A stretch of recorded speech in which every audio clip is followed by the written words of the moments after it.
오늘은 2023년 마지막 날이죠. 마지막 주일이자 마침 마지막 날입니다. 몇 시간만 지나면 2024년이 됩니다.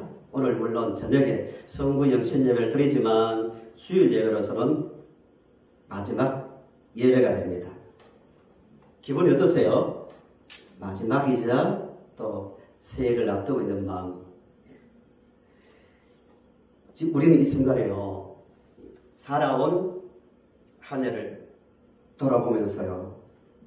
여러 가지를 생각해야 되지만 믿음의 싸움을 잘 싸워왔는지를 돌아봐야 됩니다. 매우 중요한 이야기입니다. 내가 믿음으로 살고 있는가? 아니면 내 생각으로 살고 있는가? 내가 하나님께서 말씀하신 그 말씀을 따라 살아왔는가? 세상 물결이 흘러가는 대로 대세에 휩쓸려서 살아왔는가를 확인해 봐야 됩니다. 신앙생활은 싸움입니다. 이 싸움에서 우리는 반드시 이겨야 합니다. 성경 마지막에 마지막 성경이 요한계시록이죠. 계시록에 7교회가 나온다고 말씀드렸습니다. 7교회는 무엇을 상징한다고요? 지상에 있는 모든 교회를 대표합니다. 교회의 장점과 단점이 다 드러나고 있는데요. 그 책망과 칭찬을 보시면 주님께서 교회를 보는 기준을 알 수가 있습니다. 영혼의 진단서가 7교회에 주신 말씀입니다. 이 교회는 이거 잘했다. 또 이 교회는 이것은 잘못되었다. 고쳐라. 이 말씀들이 쭉 나오는데요. 그 내용을 보시면 너희들은 첫사랑을 잃었다. 순수한 주님을 사랑하는 그 마음을 잃어버렸다. 열심은 있지만 그 사랑을 잃어버렸다.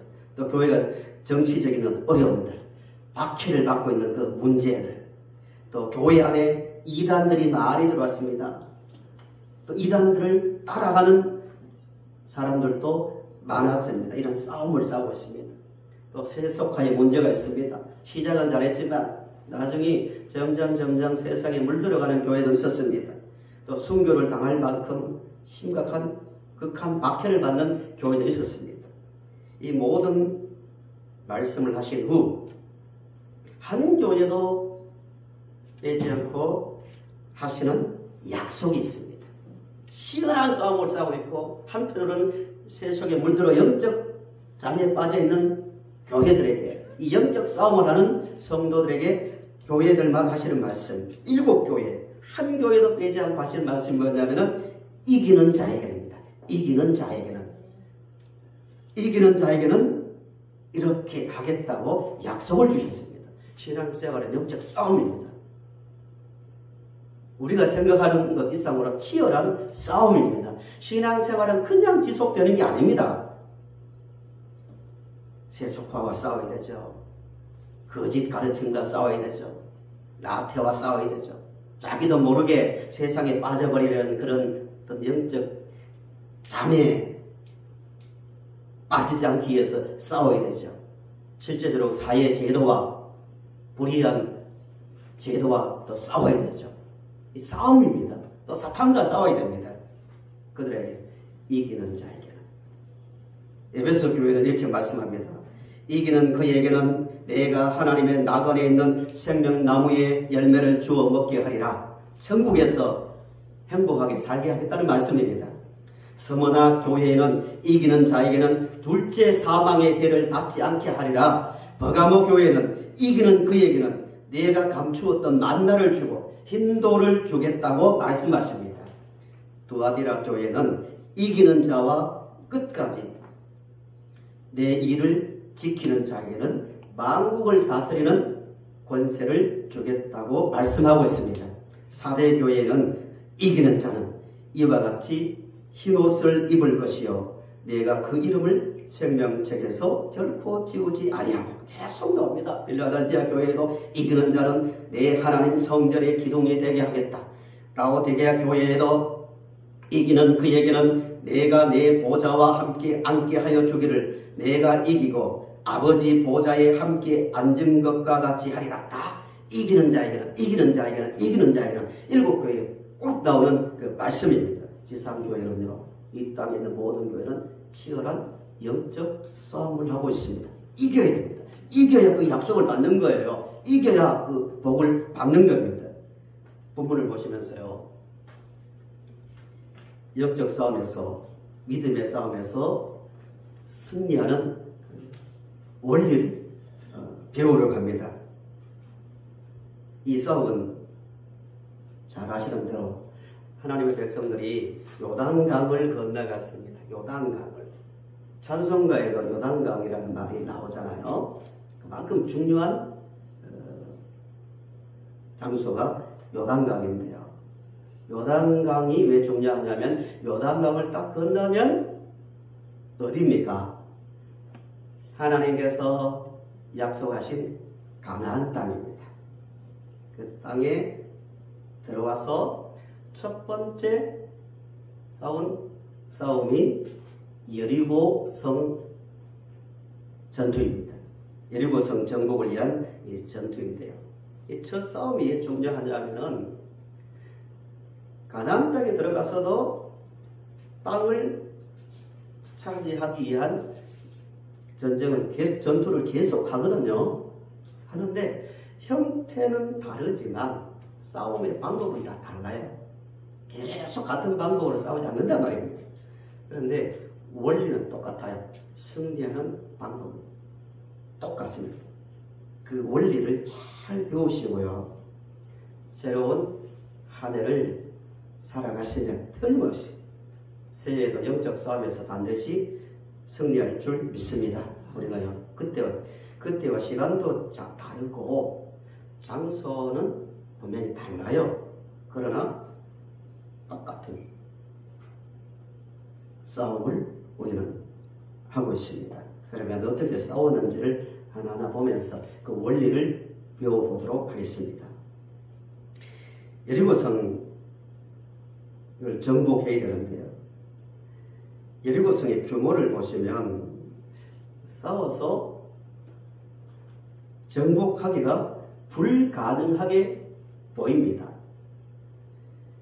6장 1절부터 나오는 말씀인데요, 여리고의 위치와 규모에 대해서는 본문에서는 구체적으로 나오진 않아요. 그러나 여리고성을 고고학자들이 유적을 발굴했거든요. 발굴했는데 성벽이 이중으로 되어 있습니다. 이중 성벽. 성벽이 하나 있고 또 건너면 또 성벽이 나타나요. 두 번째는 그 높이가 10m 이상 됩니다. 10m 이상. 굉장히 높죠.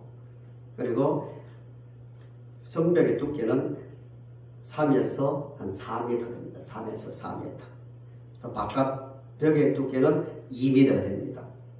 정복하기 힘든 성입니다. 쉽게 말씀드리면. 더구나 1절을 보시면 이스라엘 자손들로 말미암아 여리고는 어떻게 되었다고요? 굳게 닫혔고 출입하는 자가 없다라. 이 말씀은 철저하게 뭘 하고 있습니까? 방어를 하고 있습니다.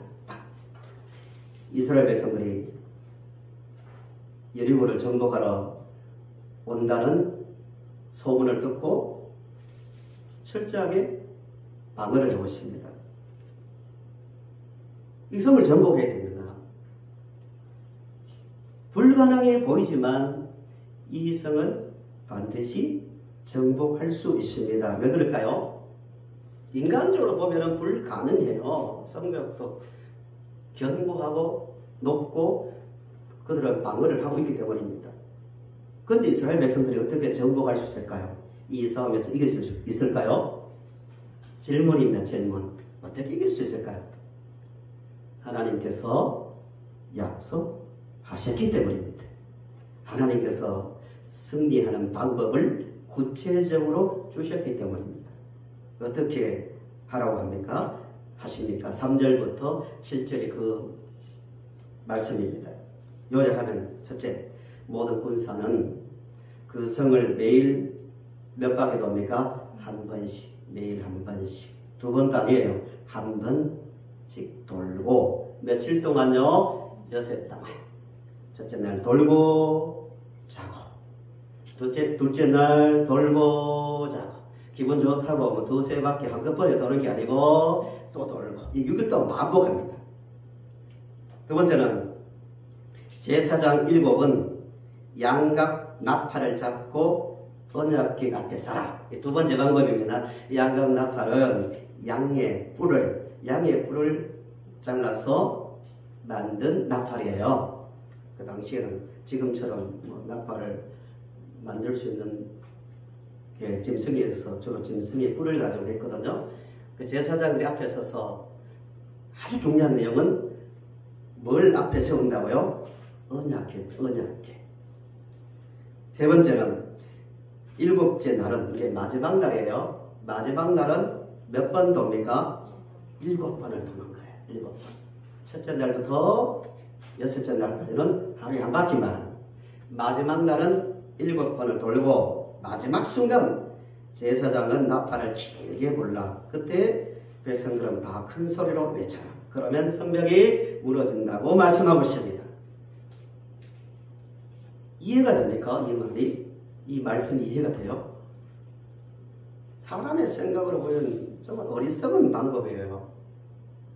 아니 성을 계속 돌면은 자기들이 다 노출되는데요. 안에서 활을 쏘든지 돌을 던든지 하면 다칠 수도 있고 죽을 수도 있잖아요. 왜 그렇게 하실까? 하나님께서 왜 그렇게 하실까요?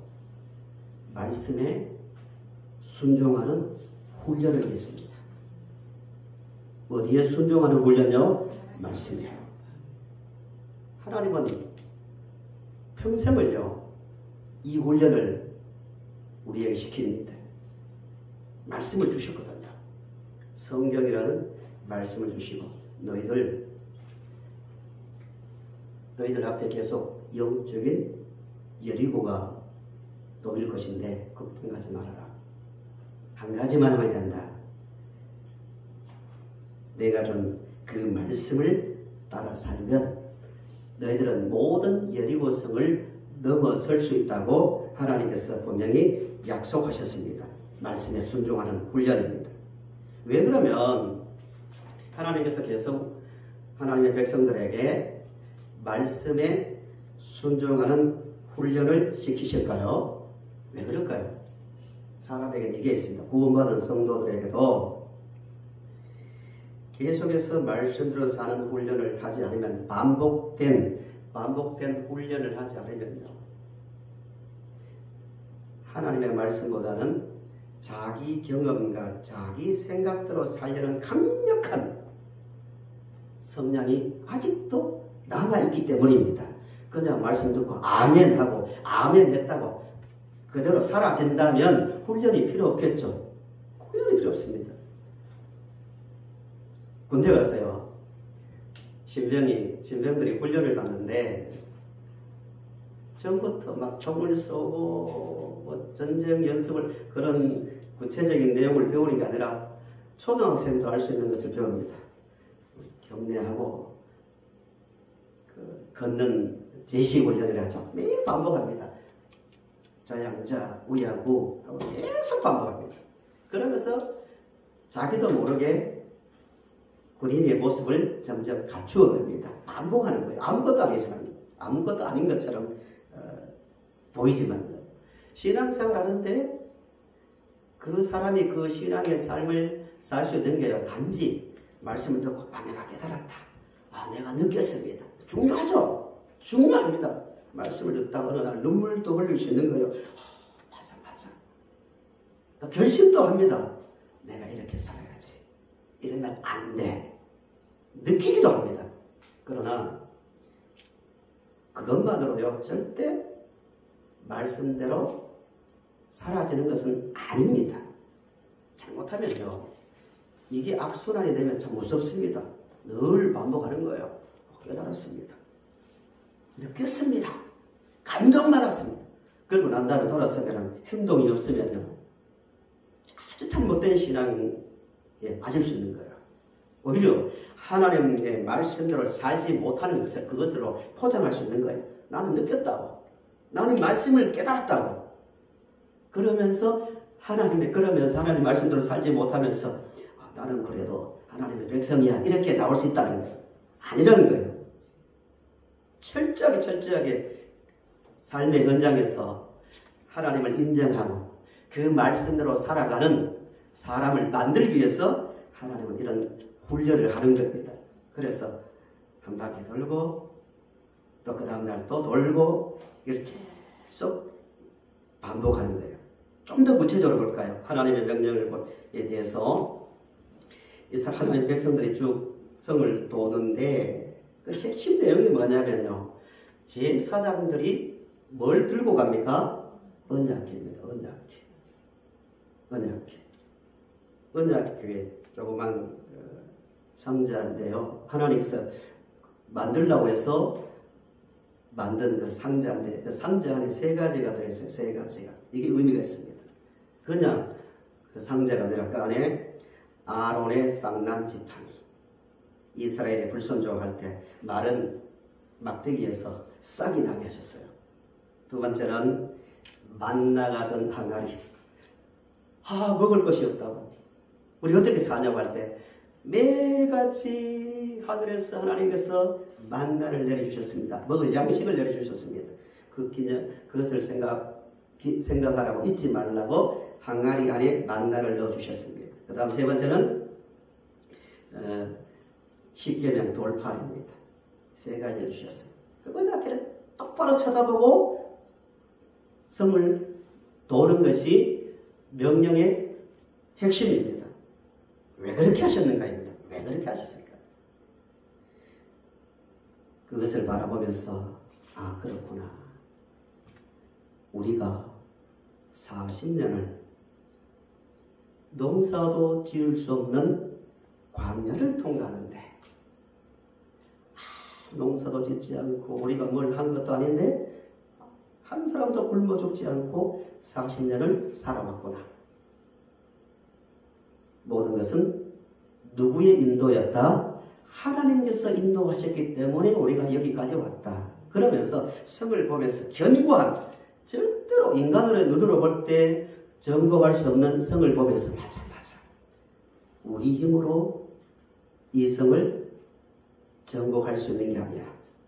그러나 하나님께서 지금까지 홍해를 건너오게 하셨고 먹을 수 있도록 만다와 메추라기를 내려주셨고 마실 물이 없을 때 바위에서 물이 나게 하셨고 우리 힘으로 이길 수 없는 적들과의 싸움에서 하나님께서 이기게 하셨다. 우리의 인도자는 누구시다? 하나님이시다는 것을 생각하기 위해서, 묵상하게 하기 위해서 계속 언약궤를 바라보며 돌게 하신 거예요. 10절을 보세요. 매우 중요한 말씀이 나옵니다. 본문 10절 3번이나 같은 말씀을 3번 반복해서 강조합니다. 언약궤를 바라보며 도는데, 따라서 도는데 절대로 반드시 해야 할 명령을 하나 주십니다. 10절을 보세요. 여호수아가 백성에게 명령하이로되 첫째 3번 반복합니다. 너희는 뭐 하지 말라? 외치지 말며. 두 번째는 너희 음성을 들리게 하지 말며. 세 번째는 너희 입에서 아무 말도 내지 말라라고 말합니다. 외치지 말고 말라 반복하죠. 외치지 말고 음성을 들리게 하지 말고 입에서 아무 말도 내지 말라라고 합니다. 그러면서 성을 돌래요. 왜 그랬을까요? 왜 그런 명령을 하실까요? 40년 전의 사건 때문입니다. 40년 전에 가나안 땅을 보고 납니다. 돌아보고 정탐하고 돌아온 다음에 이스라엘 백성들 입으로 어떻게 했습니까? 원망했습니다. 불평했습니다. 그러면서 좌절했습니다. 우리 힘으로 저들과 싸워서 이길 수 없다고.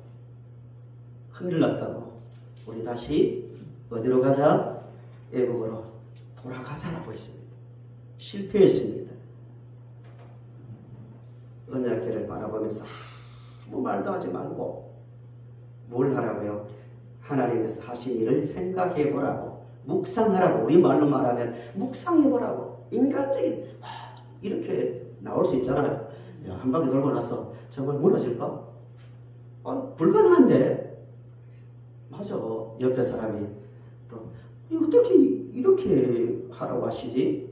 현실적으로 따져보자고. 이건 좋은 방법이 아니라고. 이런 불평이 나오면요, 그것으로 끝나는 것이 아니란 말입니다. 하나님 자체를 의심하기 시작한단 말입니다. 모세가 제대로 들은 거 맞냐고.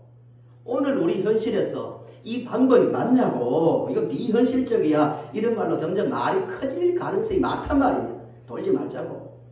다리 아프다고. 우리 안 해봤다고. 어제도 돌아왔고 오늘도 돌아왔고. 이게 무슨 의미가 있냐고. 효율적으로 따져보자고. 이건 맞지 않다고. 이렇게 되기 쉽기 때문에 아무 말도 하지 말고 3번이나 반복하자. 3번이나 아무 말도 내지 말라고. 소리도 치지 말라고. 이 명령을 한 의도는 다 내려놓고 언약궤를 보면서 그 안에 담긴 것을 생각하면 그게 맞아. 지금까지 한 일 중에 인간적으로 생각할 때 가능해서 된 일이 뭐가 있냐고. 하나님께서 능력의 지팡이를 들게 하셔서 홍해가 갈라졌고 하늘에서 먹을 것이 내려졌고 떨어졌고 우리보다 강한 적들과 싸워서 이길 게 아니냐. 하나님의 일하심을 묵상하게 하기 위해서 하나님께서 이 명령을 주신 겁니다. 성도 여러분, 새로운 하늘을 살아가실 때 영적 싸움에서 믿음의 싸움에서 이기기를 원하신다면 철저하게 말씀 앞에서 침묵하는 시간을 가지시기 바랍니다. 하나님께서 어떻게 말씀하셨습니까? 하나님은 누구신가? 그 묵상이 생기면 마음에 담대함이 생기고요. 지혜가 생깁니다. 맞아. 내 앞에 놓인 내 힘으로 넘을 수 없는 예리고도 얼마든지 넘을 수 있다는 그 확신 가운데서 승리하시길 바랍니다. 두 번째 마지막으로요. 15절을 주목해 보시기 바랍니다. 15절 제가 읽어보겠습니다. 마지막 날이에요. 마지막 날. 7째 날 새벽에 그들이 일찍이 일어나서 뭐라고 말합니까? 전과 같은 방식으로 그 성을 7번 도니 그 성이 이제 무너진 거죠. 전과 같은 방식으로. 똑같은 방식으로 이 말이죠. 이 말씀이 왜 중요하냐면 매일 반복해도 새로운 것이 없는 것 같아요. 또 아무 일도 일어나지 않는 것 같아요. 신앙생활 하는데 그런 생각 들 때 없습니까? 한 해 열심히 살아왔는데 뭐 특별한 것도 없고 그전에도 그랬고 늘 반복하고 늘 설교 듣고 예배 드리고 기도도 했고 근데 특별히 내 인생에서 변화가 일어나는 것 같지 않아요? 이때가 위험합니다. 아무 일도 분명히 이스라엘 백성들이 볼 때 성을 한 바퀴 돌았을 때 성에 뭐 금이 갔습니까? 그런 일이 일어나지 않았어요. 이때가 중요합니다. 두 바퀴 돌았는데 뭔가 막 항복하고 막 성 밖으로 나오는 사람이 있었습니까? 아무도 없었습니다. 이때가 중요합니다. 진짜 믿음은요. 진짜 믿음의 훈련의 목적이 뭐냐면요. 아무 일도 일어나지 않는 것처럼 보이는 일상에서 모습입니다. 이스라엘 백성들이 성을 둘 때 보니까 저 성벽 한쪽이 쭉 갈라져 있으면 사람들의 반응이 어떨까요? 하나님의 역사다. 열심히 돌자. 이렇게 하지 않았을까요? 그런데 성경은 전과 같이라는 말을 굳이 말하는 이유는 아무 일도 일어나지 않음에도 돌았다는 말이에요. 만약에 성이 갈라진 것을 보고 돌고 거기에 어떤 뭔가 확신을 가졌다면요, 잘 이해하셔야 됩니다. 보이지 않는 하나님을 믿고 보이지 않는 하나님의 능력을 믿는 것이 아니라 내 눈에 보이는 현상을 신뢰하는 거예요. 그런 신앙이 빠지기 쉽습니다. 나는 매주마다 예배드리고 늘 기도하는데 영적으로 볼 때는 많은 변화가 일어나겠죠. 그러나 내 눈으로 볼 때는 특별한 게 없는 것처럼 보일 때가 있단 말입니다. 그때도 내 눈에 무슨 일이 일어났느냐 일어나지 않느냐가 아니라 그 일과 관계없이 하나님께서 말씀하셨기 때문에 내가 지금까지 살아온 삶을 하나 되짚어 보면 모든 것이 하나님의 역사였다는 겁니다. 이게 증거 것입니다. 성도 여러분, 새로운 한 해를 살아갈 때요, 아무 일도 일어나지 않는 것처럼 보이는 그 순간에도 하나님께서는 여전히 말씀을 이루고 계시고 우리를 인도하고 계신다는 그 믿음으로 살아갈 수 있기를 간절히 바랍니다. 말씀이 결론입니다. 두 가지를 생각해요. 두 가지를. 첫째는 우리도 하나님의 이스라엘 백성들처럼 새로운 한 해를 영적인 여력으로 돌 겁니다. 작년에도 돌았습니다. 올해도 돌 거예요. 다음에도 계속 같은 패턴을 가지고 돌 겁니다. 아무 일이 일어나지 않더라도 우리를 구원하신 하나님, 지금까지 인도하신 하나님을 생각하면서요,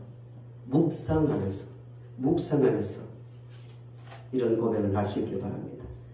지금까지 지내온 것 하나님의 은혜라고 마음 중심에서 진정한 고백을 할 수 있기를 간절히 바랍니다. 이 고백을 한 사람 한 분을 예를 들고 말씀을 마칩니다. 신명기 1장 30절에서 31절을 찾고 말씀을 마칩니다. 신명기 1장 30절에서 31절. 모세의 고백이죠. 모세의 고백입니다. 모세가 한 평생을 산 다음에 지난 날을 돌아보면서 묵상한 거죠. 묵상한 그 내용을 이렇게 이스라엘 백성들에게 말합니다. 이 고백이 우리 고백이 되어야 됩니다. 그래야 순종이 나옵니다.